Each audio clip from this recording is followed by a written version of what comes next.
So here we are, sharing secrets of the soil with me, your host, Regenerative. Hello, soil lovers, and welcome to another episode of Secrets of the Soils. I hope that you've been enjoying our recent guests, but today I'm super excited to dig deeper with our wonderful world of soils with Tammi. Tammi, welcome to the podcast. Thanks, Ray. It's great to be here. And you have a little guest on your lap. Who's this? I do. This is little Che, named for Che Guevara, the Cuban, well, not Cuban actually, but the Argentinian revolutionary who helped Cuba. Excellent. And for those listeners who are catching this on the podcast, if you want to see the video, this is all available on the Soil Learning Centre. But Tammi, tell us a little bit about who you are and how you fit into the landscape of your beautiful work that you do.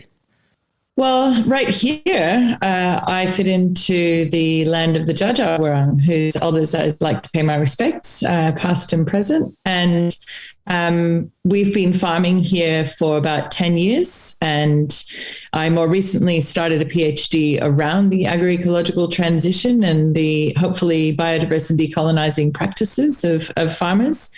And I'm also the president of the Australian Food Sovereignty Alliance, working for everybody's right to democratically determine our own food and agriculture systems. So you're very busy by the sounds of it. And I believe you just scratched the surface. Pretty busy. So what do you do on your farm? What produce? What are you growing or creating? So we are mostly pastured pigs and cattle, and also a very small crop of garlic. And we have a butcher shop on the farm where we actually process all of our meat. We don't have an abattoir, but we're working on that. Watch this space. Ooh. And we're a community-supported agriculture farm. So we have 80 members, household members, who've signed up for a minimum of 1 year, but most are with us for several years. Some have been with us for like 7 years.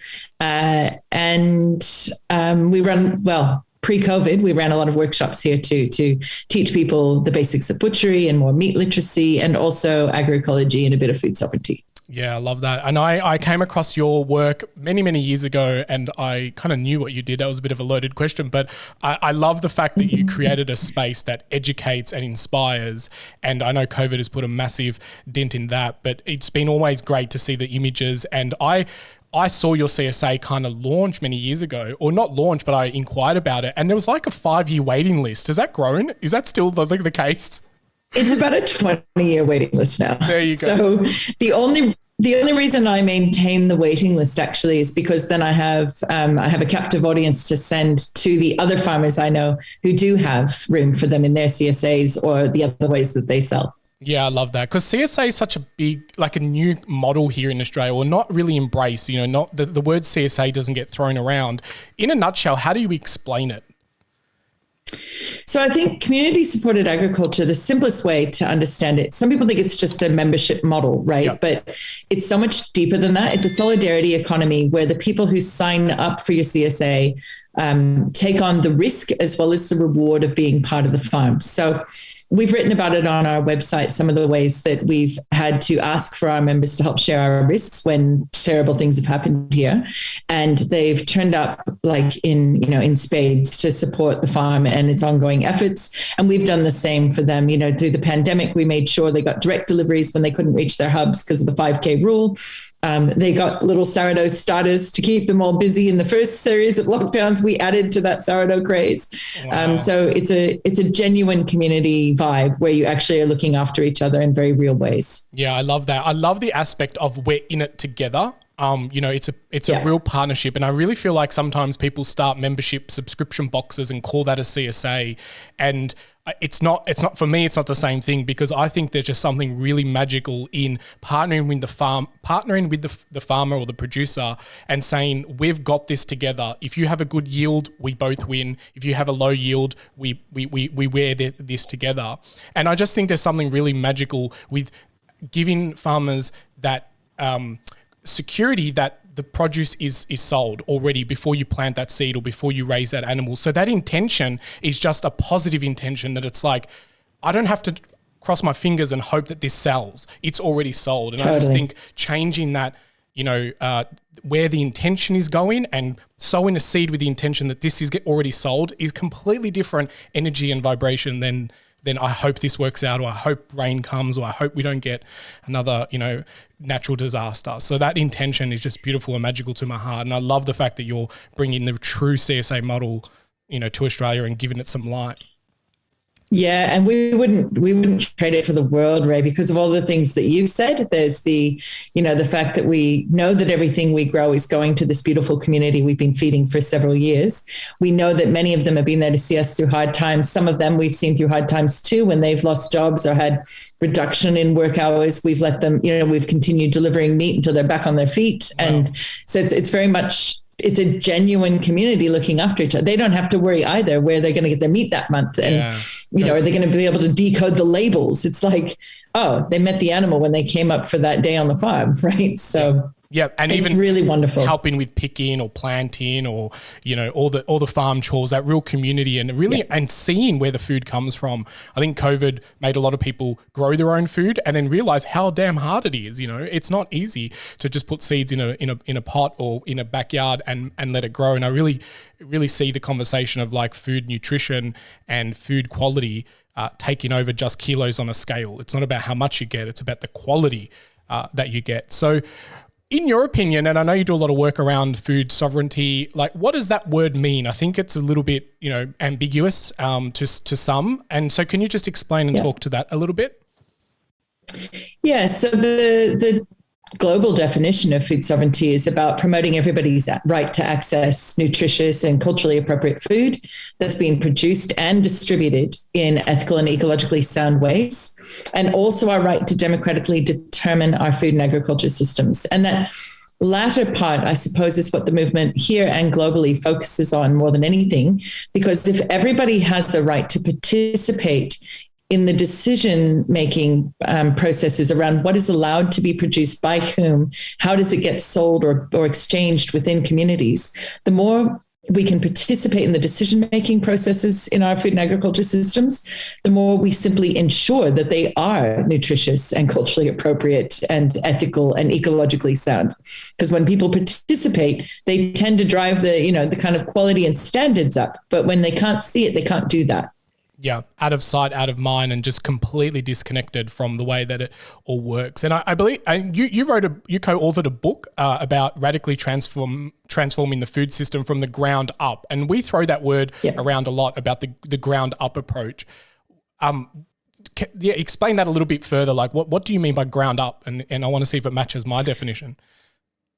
Yeah, so I guess I'll take you back a step. I abandoned a PhD some years ago that was around practices of consumption and cosmopolitanism. And I was really interested in how the way we procure and share food makes us more cosmopolitan as a society, makes us nicer to each other is kind of what it was about. Yeah. When we got to the farm, I very soon after abandoned that PhD because I was focusing more and more on production, because I realized that the things that we consume in society are absolutely driven by what is produced. And consumers, I don't even like the word because I prefer to just think of us all as eaters. We all consume things, but we also produce things and we do lots of other things. But the things that we consume are not often determined by ourselves unless we are growing a lot of our own food or have access to farmers directly. So for me, from the ground up is that the way and how and by whom the food is produced determines the health of our entire planet, let alone ourselves and our babies, or this dear little baby puppy in my lap. And when we think about from the ground up, I need to go from the ground down too, because you like to talk to your soil lovers. Well, we are big soil lovers here. And it's not just the surface of the ground up. You have to relate to what's underneath it in ways that can be quite hard until you're living a very grounded life as a farmer or a gardener in your backyard in the city. Getting to know what's underneath the surface of the ground is just as important as what's above it. So for us, it really does mean like from the microbes up. Yeah, absolutely. I'm a big believer of what's happening above the ground is true depiction of what's happening below the ground. And because it's out of sight, out of mind, again, it's that disconnect. If we don't see it, we don't believe it. And I love the fact that you have created your space as an educational, space so people can come in and see. There is this kind of the disconnect is real, and it's basically to a point where it's almost like if you don't see it, it doesn't exist and it's not my problem. And there's so much anxiety in the world right now, whether it be climate change or whether it be food, the space that you've created really bridges that gap. And so take us through a little bit of like some of the programs you have run on the farm, and what is like the aha moments that people take away from it that just fills you up with joy so you keep working as hard as you do. Well, it's funny you say, because, we run a lot of different workshops. We have run a lot of different workshops here, everything from our extremely popular salami days, one of which was meant to be this coming Saturday, and we have to cancel again because of restrictions, which is so sad for the people who are looking to get out of the city, especially for such a day. But the aha moments at the salami days are probably some of the biggest, because you think about your kind of average punter in the city who thinks, oh, I'd love to learn how to make salami. And they come up here and then they meet Tammi Jonas and they learn that there's a lot to salami, from the way the pigs are raised and what's happening in the soil underneath those pigs, and what's happening in the garlic that we're putting in the wine that's going in the salami that we're raising here with the biofertilizers we make from the bone char we make from the bones of the animals we process. So beautiful. And they go, by the end of those days, they go, I'll never be able to eat industrial bacon again. And I'm like, aha, another one. So there are those level of aha moments. And then we run producers workshops too, which we've called for the first several years, Grow Your Ethics, because our meat literacy workshops are Eat Your Ethics. And we've just started to call them agroecology workshops instead, because that's what they are. We're teaching agroecology as a science, a set of practices, and a social movement. And people come here thinking they're going to learn sets of practices to be good farmers and how to run a successful small scale farm business. And what they actually learn is the impact of the capitalist system on their ability to farm successfully, and how they need to make a choice about what growth means to them, and whether it means, sort of personal and spiritual and philosophical growth, or whether it means economic growth that will eventually lead to an absolute fall if you just keep pursuing that model. So the aha moments, depending on whether you come for a salami day or an agroecology workshop, are pretty different. Yep. But also, I hope, profound in that they help people. Well, I know they are, because they come back and they tell us how it changed their lives. And some of them are now farmers who didn't intend to be.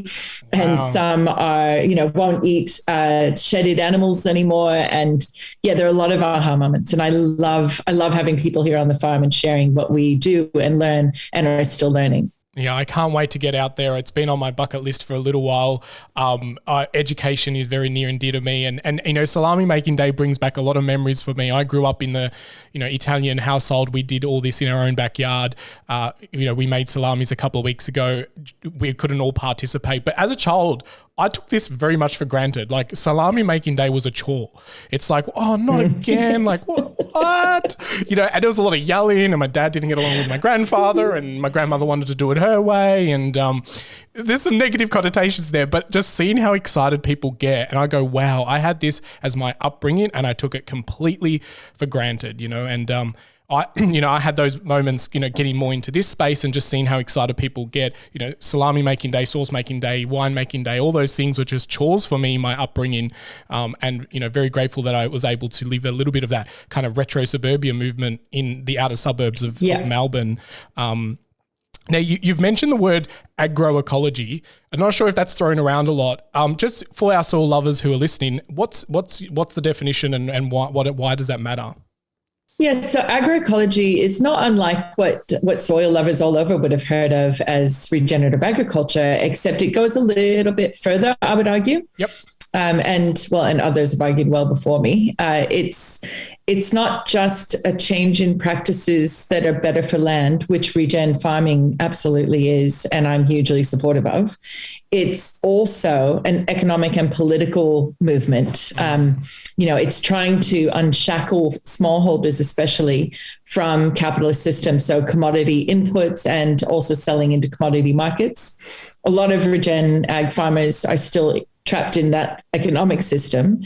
And I'm sad that that's how the system still is, but I'm also grateful for the broad acre transformations people are doing in regenerative agriculture.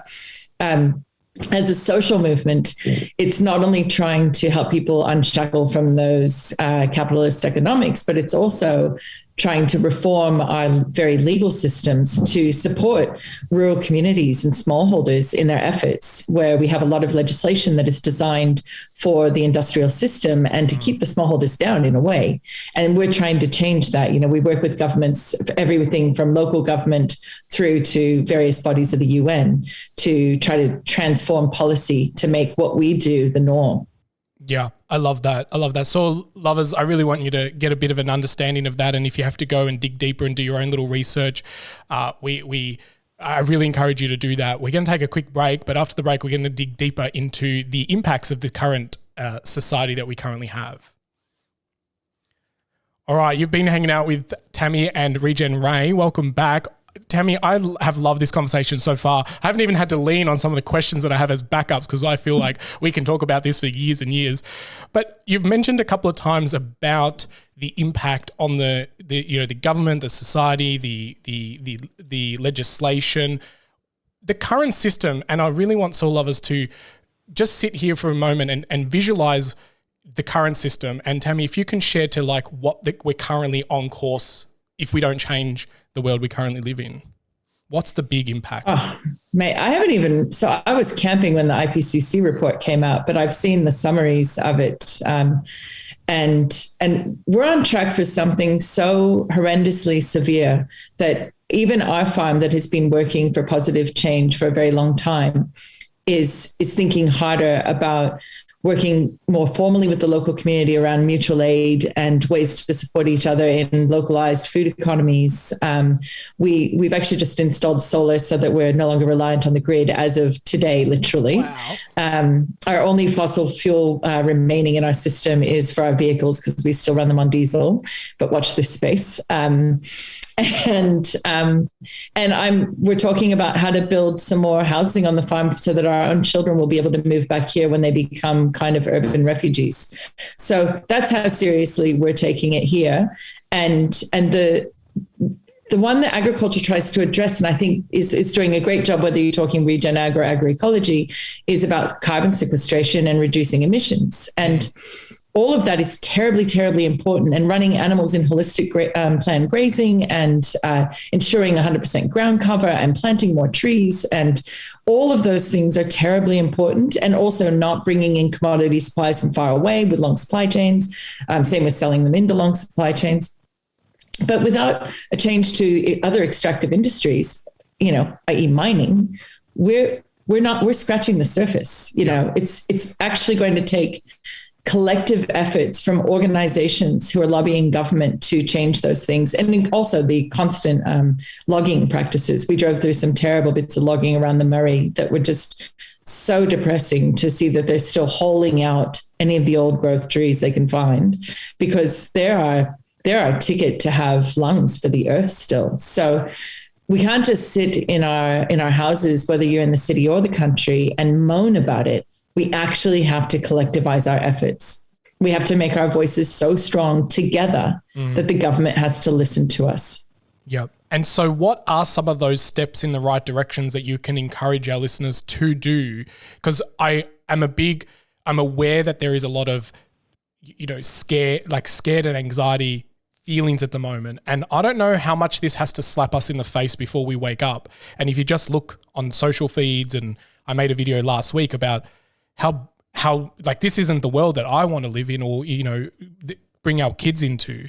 And it's hard to escape it. And so I don't see the mainstream narrative giving us any tips or support apart from fake meat. And more monoculture. So as our soil lovers are listening and feeling inspired, what's something that they can do locally in their own backyard? Because I'm a big believer that 7.5 billion positive actions compounded daily, we have a massive voice. Yes, we do. I mean, obviously, if you can grow some food, that's not only going to take a little bit more from you going to a supermarket, it's also going to help with your biophilia. You're going to get the positive feedback of having put your hands in soil. And that is going to make you better able to be a contributing citizen because it's helping your mental health, having actually spent some time with soil. So I think that those positive actions to decrease the rates of mental health issues and depression in urban societies, especially with all these lockdowns, any chance you have to put hands in soil, do that. And also, I've gone back to hugging trees. I'm not going to lie, because I just think it's grounding ourselves in nature every way we can is really, really helpful. Because also, if you listen to the original owners of this country, they'll tell you the land is not only the law, it speaks to you. And after 10 years on walking the same land, I can finally hear country in a way that I couldn't when I lived in the city. And the more time you can find the same kind of places to go and listen to country and let it tell you what you need to do, I'd do that. It sounds like some hippie shit, but it's not. I think it's really a grounded way to understand what needs to happen for nature to thrive, is to listen to nature. And then if you want some more words around that, find your local Indigenous mob and ask what they're saying we should be doing. Because actually the Indigenous organizations that are trying to lead us out of the worst problems of climate change and the ongoing, impact of colonization and capitalism, they are giving us some good, hard words. Listen to a woman like Mary Graham, a Kombumerri woman up in Queensland. You should interview her, Ray. You would love her. Love to. She talks so beautifully about how non-Indigenous people can also connect to place and do our part. She doesn't try to say that we can't because we're colonizers and there's nothing for us here. She actually says we all have to, and we want you to work together with us. So I think listening to people like her, read Sand Talk by Tyson Yunkaporta. I think you're interviewing him, aren't you? Yeah. He's fabulous. Read his book. Join the Australian Food Sovereignty Alliance, obviously, and add your voice when we go into the halls of government and we say how many members we have. It's better the more numbers we can say. So join organizations like ours. My word, join your local land care. Join Farmers for Climate Action. I don't care. Join something that is actually going and democratically representing views to government for serious change. Join Lock the Gate to stop extractive industries. Yeah, love that. And so many things you can do in your local backyard. Community gardens thrived during lockdown because people just wanted to get out and do something. Local councils are running working bees and planting days. They're all things that I've also gone out and done because I am in a bit more of the urban, apartment living style. And that connectivity to land just really was bothering me during lockdown. And getting connected to First Nation, like one of the people I hang out with is Warren Roberts from Yarn Australia, and his whole organisation is about bridging the gap between non-Indigenous and Indigenous, and just hanging out in that classroom virtually on Zoom once a month has just opened my mind to how much talk there is and how little action is actually happening above, the line. And so it's all a little bit smokes and mirrors. And unless you go out there and educate yourself, then you see the truth reality and think, well, what do I do? How do I listen to the birds calling? How do I hug the tree? And I don't think it's hippie shit. I'd rather do hippie shit and live in a world that's on a better track than where we're currently going by not doing hippie shit. So soil lovers, get out there. I totally agree with you. Yeah. I high five leaves all the time. When I go for walks and runs, I high five the leaves. It's like, there's my encouragement. I'm like, woohoo. I do that all the time. It's that instant connectivity, Yeah. That instant grounding as I'm jogging. So, you're hugging trees, I'm high-fiving trees. Soil lovers, what are you doing today? Think about something you can do in your own backyard. I struggled with the whole having a balcony, and that's why I got involved with the local community garden, and then found out that there was a project to launch a community garden here in my own suburb. So we're working with council now, and awesome. And I love the fact about you saying put your hands in the soil. Like, how many people put gloves on and things like that? It's like, no, you're missing out on like 80% of the experience. Yes, you got to ground yourself. And get that. And the science is really clear on that. As you know, biophilia is a real thing. The love of life. You get very positive feedback loops from literally putting your hands in soil. So try to do that as often as you can, because it will make you literally happier. Yep. So many people say that. And it doesn't even have to be backed by the research. I know the research is happening and the results are there, but people have been saying this for years. I spoke to someone yesterday who works backed by your experience, right? And even my grandparents, they're stressed. They go in the backyard and they pick parsley, or they go and, harvest some lemons. Like, that's everyone always says that when they go for a walk in nature, they feel better. Like, just why is that? Yeah. Who cares about the science? If you feel better, listen to yourself and your own heart. So I love that. And small actions, little things that you can do in your own backyard.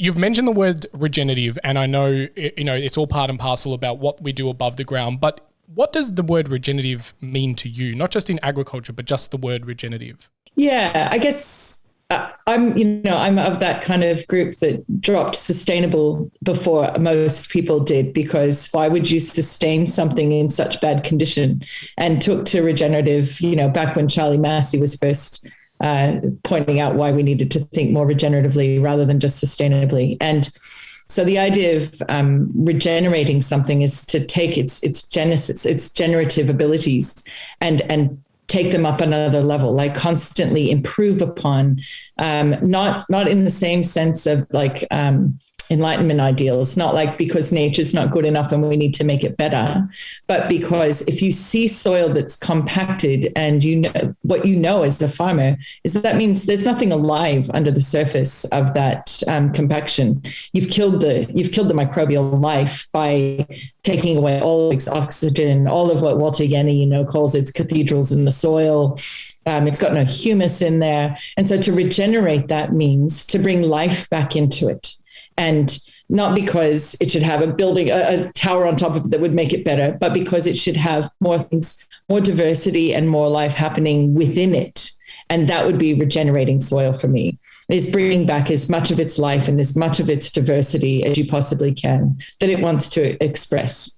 Yep. Love that. And I definitely, building upon, and it's compounding. I think the first year is always the hardest. And then when you get it in your soul and your mind, it then translates into the soil. And you spoke about biodiversity and diversity and so forth. I know that there are, a larger number of biodiversity drops over the last, 20 years, and you only have to watch the documentary with David Attenborough, his witness statement on Netflix, or read his book. This is one person who in his life has just seen the mass destruction of so many natural systems. Yeah. Where are we at that tipping point? Like, where do you feel, what's that kind of heartfelt moment that you can share with me even to say we need to turn this ship around? And is it turnaroundable for you? It's a tough week to ask if it's turnaroundable. Yeah. I'm an active optimist, Ray. So I'm very active in my own optimism, and am working to make it possible to turn around, along with lots and lots of others all around the world. So yes, I believe we can. Extinctions are normal. They're a normal part of biodiversity, and especially local extinctions. And they've been part and parcel of the world forever. They have been accelerating well beyond what is normal or acceptable for several decades.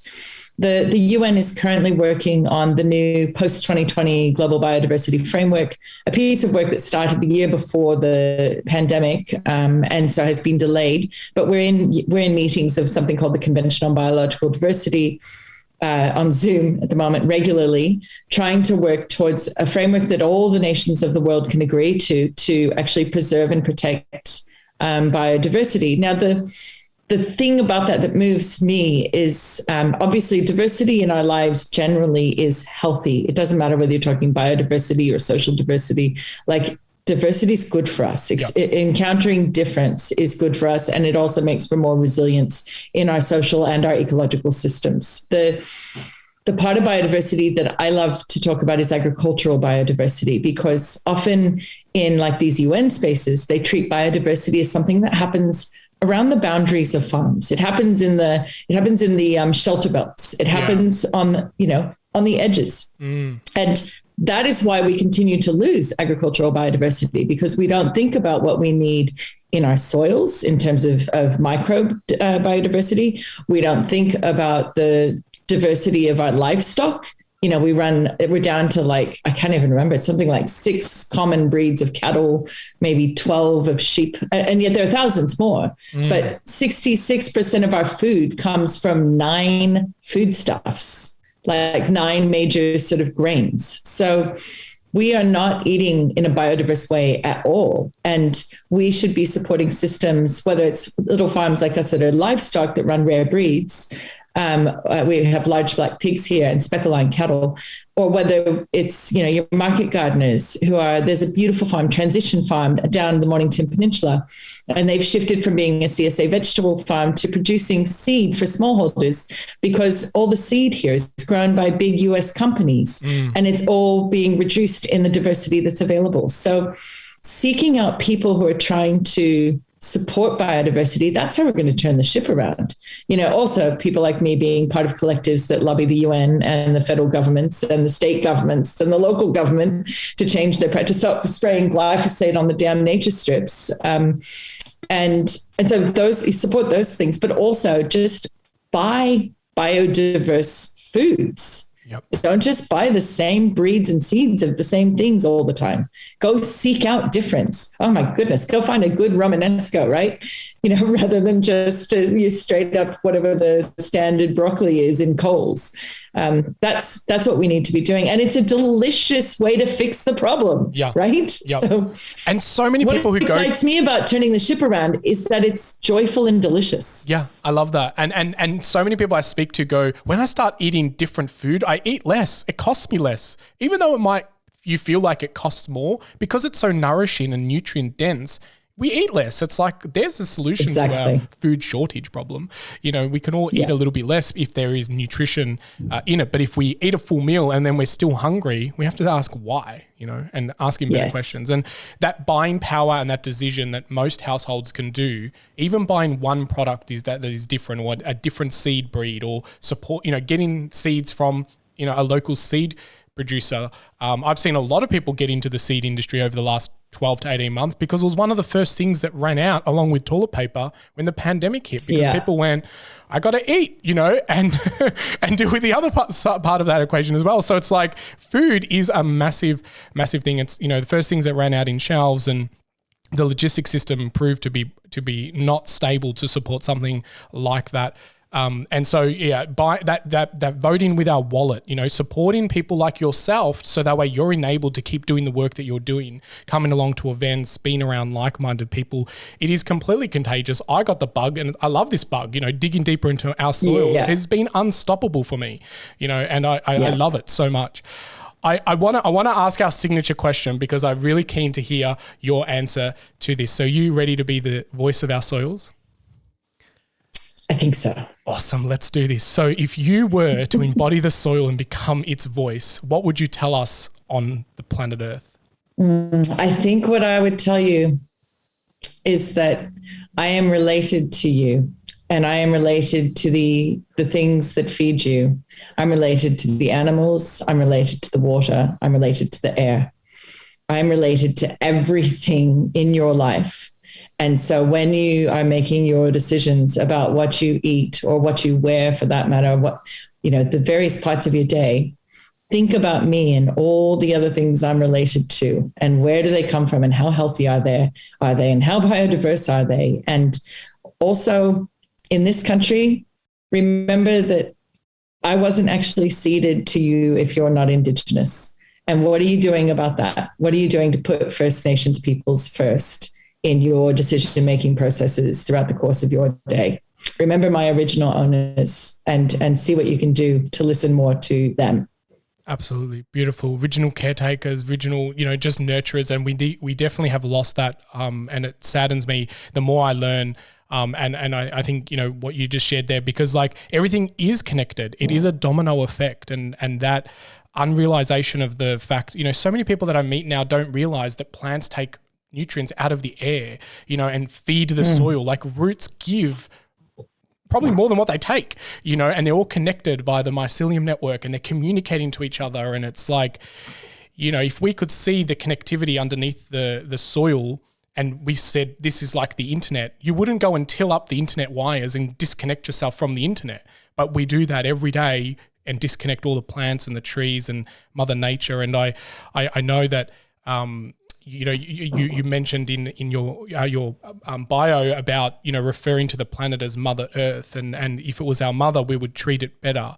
And we do call it Mother Earth, and people still don't do the right thing, you know. So we do definitely need to see it as part of us and not a thing that's just below the ground that we walk on and treat like dirt.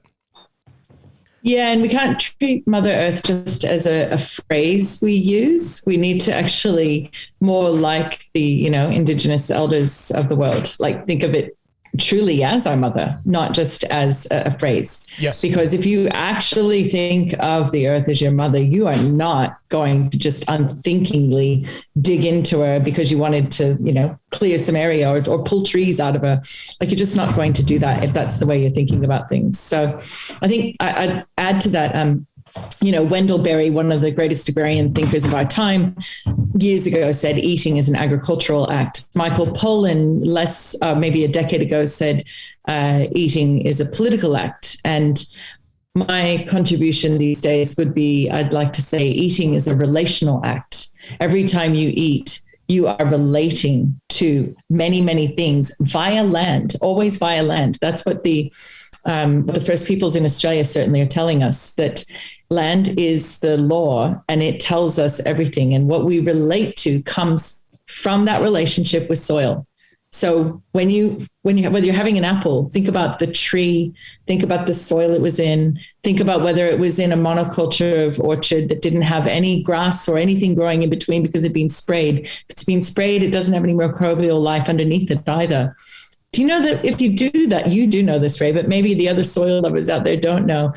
When they spray between all those orchards, like the almond orchards we just saw up on the Murray, when they do that, they kill all the microbial life. Do you know what that means? All those trees, all they're in those crowds, they can't talk to each other anymore because they don't have the mycorrhizal fungi underneath to help them do the talking. So it's like, you know how people talk about feeling alone in a crowd? That's what those orchards are. Mm-hmm. They're all those trees standing there alone in a crowd, and they can't communicate with each other to prepare themselves for a pest attack. You know, like, we need to really value what's underneath that soil in a way that we're not, and how important it is for us to nurture it instead of destroy it. Yep, 100%. And this is why I use the analogy of that as being the internet and Wi-Fi. You know, people would scream if you cut off their internet, and yet they don't. Exactly. But the trees are screaming, and we need to be the voice. You know, they're disconnected. They're alone in the forest. So yeah. I love the fact that you've brought the conversation there, and I know that you and I can chat about this for days and days and days and days. And I love and really appreciate everything that you've shared during this podcast. Any of the soil lovers who I know are going to be super inspired to hang out with you more post-COVID and even online and hanging out, where can they hang out with you more? Look, I'm pretty good at the phone, but I'm terrible at email. So I'd be looking at the Australian Food Sovereignty Alliance, afsa.org.au. There's also our farm, of course, John I Farms. And I do write on my own blog as well, tammijonas.com. I'm fairly infrequent in posting in those places, but it's growing in frequency as the PhD progresses. So watch this space, hopefully for a crowdfunding campaign coming soon to build an abattoir. Oh. So very good. I'm excited. Well, hit us up when you do that. We'd love to promote and support you as much as you can. Soil lovers, all the links and books and resources that were mentioned during this podcast will appear around the video or on the podcast app that you're listening to in the show notes. Tammi, it's been so great chatting to you. I just, you really just hit something at the end of that conversation in regards to, people think about you are what you eat, but the real next step of that is you are what you ate. And so It's really important to think about that apple. Now, it doesn't have a mouth to eat, but it's taking nutrients from the ground. And so what did that apple eat to get its nutrients to become that apple? And then you're eating that. The cattle the beef you might be eating, what was the grass quality that it ate? It's all transferable. And the grass, it's eating from the nutrients in the soil. So what did that blade of grass eat? When we start following that, we are connected if poisons are being used on a paddock to, kill off a weed of such sort, when that weed is actually trying to tell us something really important. And then you think, well, that doesn't matter. It was sprayed 6 months ago, but it does matter because the grass ate that. It does matter. The cattle ate that, then we ate that. It's just so connected. And I really love that apple analogy you put there at the end. Yeah. Can I leave with my final sort of my latest read recommendation that I would, it's only just come out, so you probably haven't read it yet either. It's called Inflamed by Raj Patel and Rupa Maria. And it's not just, it's a story of inflammation and why people are so sick these days. So to the point of, you are what you ate. But it's not just a health talk. It's a politics talk, and it's talking about the systemic racism and the impacts of capitalism on people's capacity to access foods that won't cause constant inflammation, lives that don't cause constant inflammation. So it's a deep dive into the science and the politics of what's causing such a sick society. And we've just been listening to the audiobook and cannot recommend it highly enough. Wow. It's going to get on my wish list right now because I love audiobooks, and I'm a big believer of inflammation and the effects on the body. Did the keto diet a while ago, removed sugars, and I never felt better. And it was, I went a little bit down that rabbit hole of inflammation and how our bodies are in that constant state of fight or flight and anxiety. And you compound that with everything else. It's no wonder there are so many illnesses and allergies and the ripple effect of that constantly living in inflammation. Awesome. Tammi, it's been so great. Love. That's a great thought and a great recommendation. I'm literally going to go and put on my iPhone right now. I love a good audiobook. You're going to really like it, Ray. It's a bit harrowing, but it's a worthy read. Yeah, that's good. That's good. I love it. Double speed for me, but I will get through the book very quickly. Tammi, thank you so much for hanging out with us. It's been an absolute Thanks, treat. Ray. Excellent. Been a pleasure. There you go. Well, soil lovers, get outside, start thinking about where your food is coming from. Plant a little tree, pick a fruit and know where it's actually come from. Be really connected to your source of food. I'm Regen Ray. Until next time, keep digging deeper into our wonderful world of soils.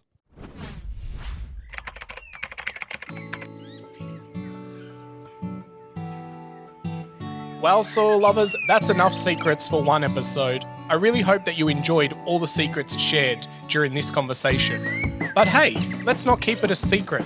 Please share this podcast around and make sure that you like it and leave us a review, because that really helps spread the secrets of the soil. Until next time, remember, get outside, get your hands dirty, and keep digging deeper into your soils.